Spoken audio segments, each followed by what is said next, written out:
राघव रीत से नाराज होता है तो रीत राघव को मनाने के लिए बहुत सारी सॉरी की स्लिप्स बनाकर कमरे में चिपका देती है, पर राघव उन्हें फाड़कर फेंक देता है। रीत सोचती है अब मैं कैसे मनाऊं राघव को। फिर रीत पूनम के पास जाती है और उससे हेल्प मांगती है, कहती है आज का नाश्ता मैं बनाऊंगी। फिर रीत नाश्ता बनाती है। पूनम रीत का बनाया हुआ नाश्ता बुआ और राघव के लिए लेकर जाती है, पर बुआ पकौड़े देकर समझ आती है कि नाश्ता पूनम ने नहीं बनाया। बुआ गुस्से में पूनम से पूछती है आज का नाश्ता किसने बनाया, तो रीत कहती है मैंने बनाया। फिर राघव बिना कुछ खाए उठकर चला जाता है। वहीं बुआ रीत को जलीकटी सुनाती है। उधर वीरेन पूनम पर हाथ उठाता है, कहता है क्योंकि तुमने रीत की मदद, आज से तुम्हारा नाश्ता बंद। इधर रीत बुआ के पास जाती है और बुआ से कहती है अगर आपने मुझे एक बार इशारा कर दिया होता कि उस कमरे से राघव की कड़वी यादें जुड़ी हैं तो मुझसे इतनी बड़ी गलती नहीं होती। तभी सामने से बुआ राघव को आते देखती है तो रीत से कहती है कि तुमसे इतनी बड़ी गलती हो गई तो तुम इसका सारा दोष मेरे सर पर डालना चाहती हो। रीत कहती है आप मेरी बात को गलत समझ रही हैं।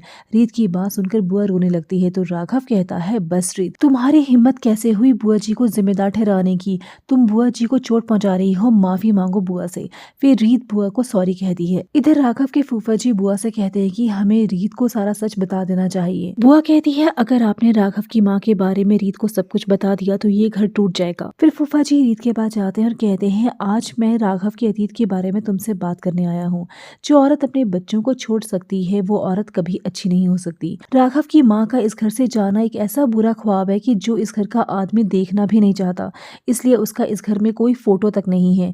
फूफा जी सारी बातें बुआ के कहने पर ही रीत को कहते हैं और रीत भी फूफा जी की बातों को सच मानने लग जाती है। फिर फूफा जी रीत से प्रॉमिस करते हैं कि वो रीत और राघव के बीच सब कुछ ठीक करा देंगे। राघव अपनी गाड़ी लेकर मीटिंग के लिए निकलता है तो फूफा जी घर की सारी गाड़ियां इधर उधर काम पर भेज देते हैं और राघव की गाड़ी एक प्राइवेट रोड पर बंद पड़ जाती है। रीत उसी रोड पर ऑटो लेकर जाती है और राघव को लिफ्ट ऑफर करती है। राघव कहता है मेरे पास बहुत सारी गाड़ियां हैं, ये खराब हुई तो क्या हुआ और आ जाएंगी।